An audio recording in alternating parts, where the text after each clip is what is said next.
Hey guys, I thought I would film in a different area in my house today just to switch it up a bit.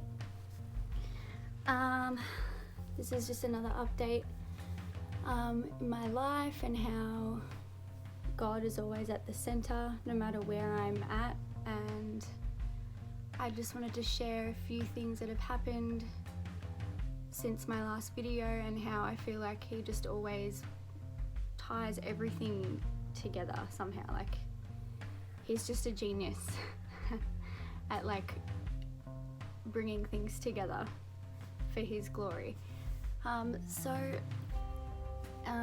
last video I was talking about the circle of life and how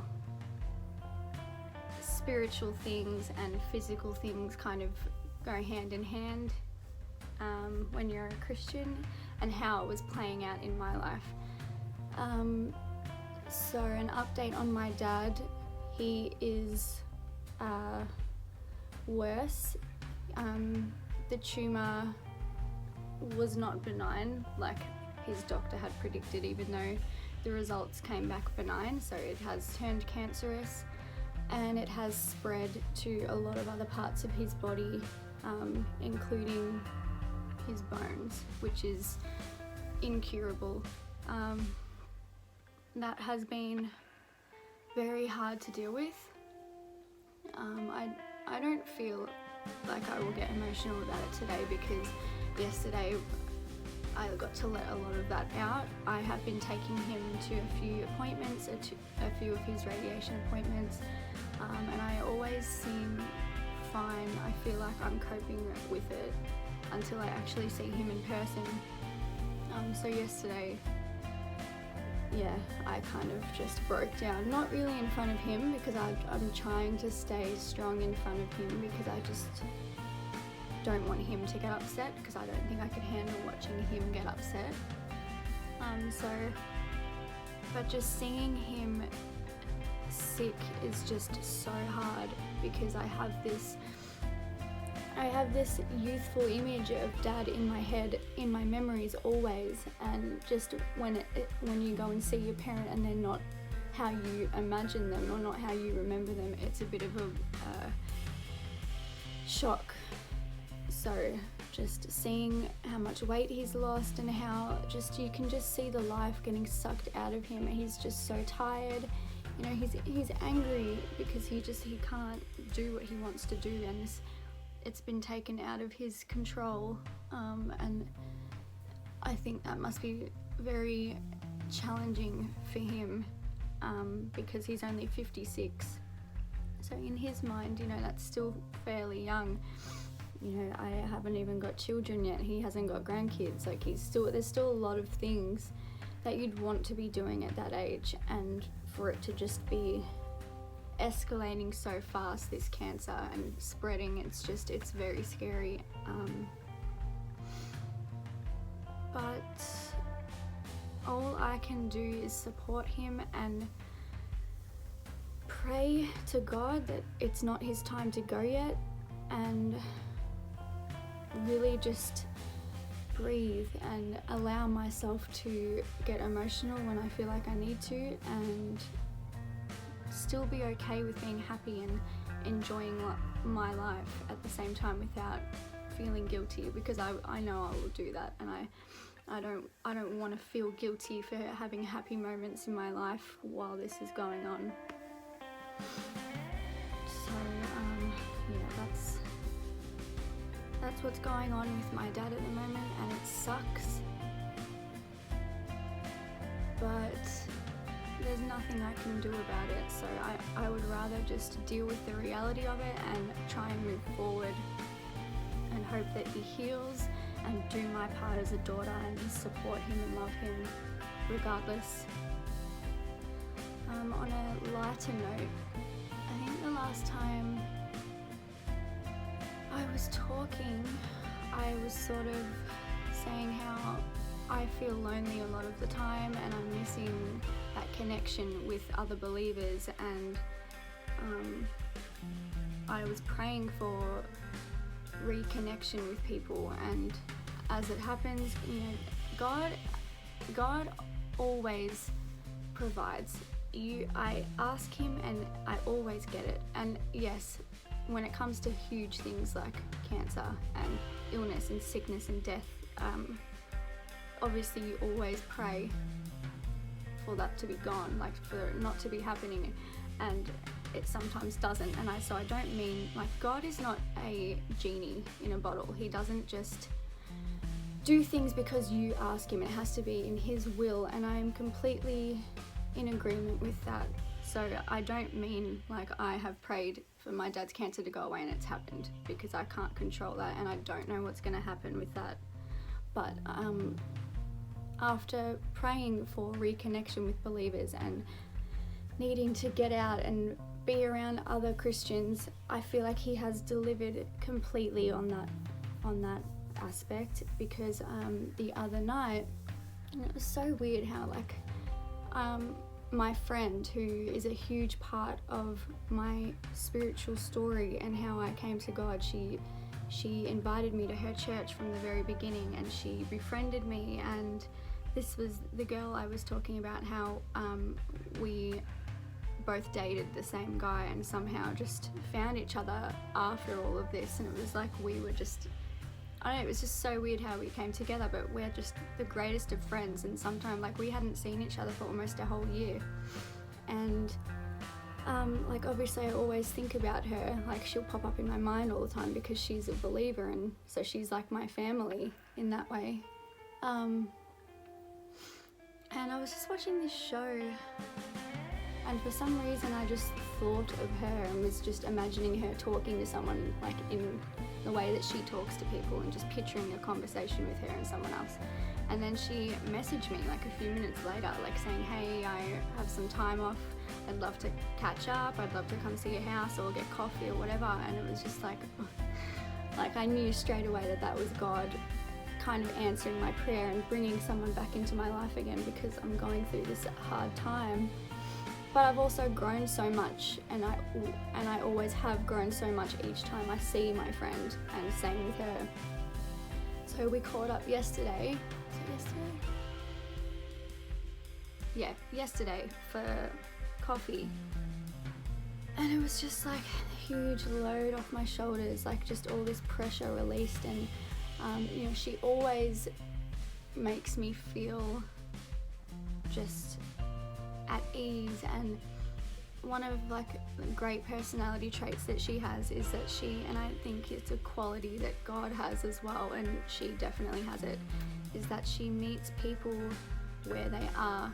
You know, I used to, she probably doesn't know this, but when I first became friends with her, she was quite popular. Like a lot of my groups of friends knew who she was, and she had like not a big name, but like she was just a popular girl. A lot of people know who she is.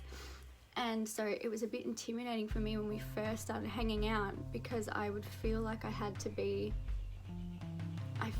felt like I had to be like at the top of my Christian game, because she was like this not only popular person and loved by so many people, but she was like this popular Christian person in my eyes. And I always felt like I had to be like, you know, never swearing and talking in a particular way. I don't know if I actually did that, but that's how I felt in my head sometimes, like I had to be a certain way around her.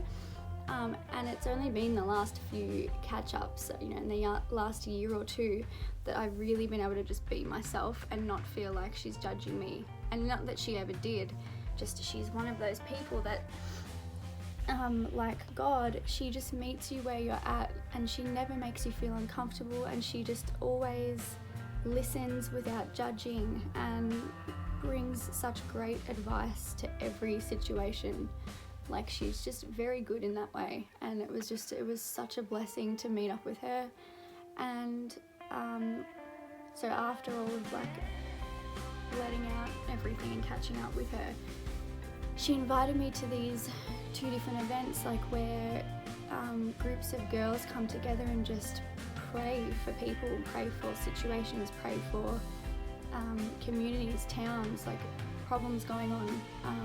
And I just thought that's amazing, because it's right up my alley. I love praying. I love praying for huge things. I love praying for the government, for the world, for things going on, for the fires that are happening in Australia. Obviously it's a huge thing that I've been praying for healing and any type of support that can come from God. Like, I've been praying for that. So she's invited me to these things, and obviously, like, straight away my anxiety comes up, and I feel like that's something that I still need to get over. If I'm pulled out of my comfort zone, or if I have to be around people that I don't know, like, I kind of just want to hide in my shell, and I don't like people looking at me, and I don't like being the center. Not that I would be the center of attention, but it's just, I don't like making myself vulnerable in front of strangers and putting myself out there. But I just thought, no, like, God has answered my prayer. I wanted to get back into community. I wanted to be around believers again, and I've been given an opportunity to do so, and it's just fallen into my lap at the right time. And it's not even, like, she even said to me, this isn't a church thing, this is something outside of church where we get together. There's no rules, there's no structure, we just kind of get together and pray for things and, like, worship. And I was like, I love that, I'm all about that, and I'm so excited to get into that again, because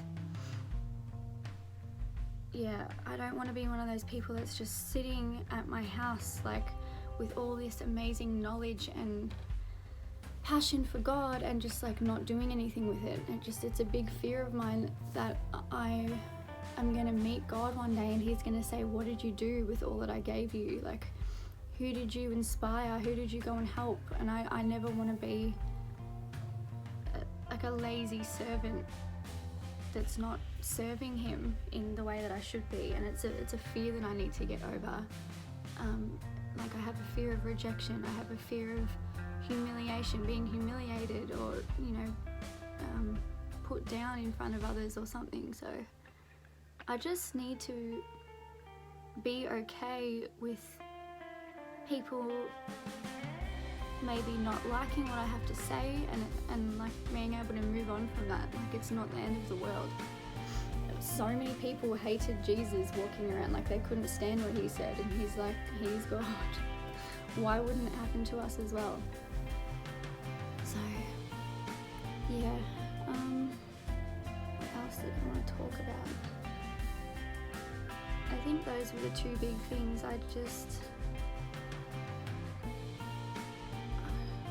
Even though all this craziness is happening, I still feel very balanced. I still feel like I'm not out of control in this. I feel helpless in a lot of ways with the fires and with my dad. But I feel stronger than what I would have in the past if all this was going on. I feel like I still have massive support from my family and friends.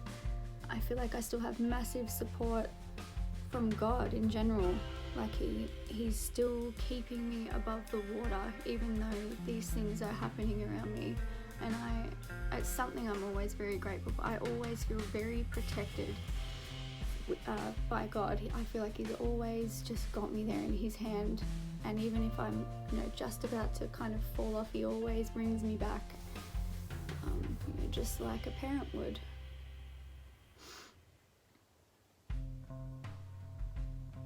Yeah. Sure, there was something else. I don't know, I kind of just prayed to God for this to not even be about me, really. Like, I just wanted the words to come out of my mouth from him, from the Holy Spirit. I just wanted to talk from the heart, and just kind of put it out there. Obviously, I'd be very appreciative of any prayers. Anyone that could pray for my dad would be amazing. I know, but there's so many other problems going on at the moment, and this is just a part of life, as I've said. And whatever's meant to be will be, and I'm a big believer of that. Sometimes these horrible things have to happen for good things to come afterwards, and yeah, you just gotta try and keep your chin up and not let the emotions overcome you, because, like, yesterday I cried pretty much the whole, like after I took my dad to his appointment, I cried like the whole way driving home. Like I'm sure people were watching me. I was probably like, I'm sure people were looking at me next to me in the car and stuff, because I was constantly wiping my eyes and just a mess. Like, and then I got home and I felt like I was okay, and then I put on some music, and then I started again. I cried for ages, and it hurt. It really hurt. Crying isn't nice, but you need to do it, and I needed to do it. It was a big release of energy that left me, and I'm okay today. And it's different every single day, and I've just got to allow myself to feel it and just keep going. You just got to keep going.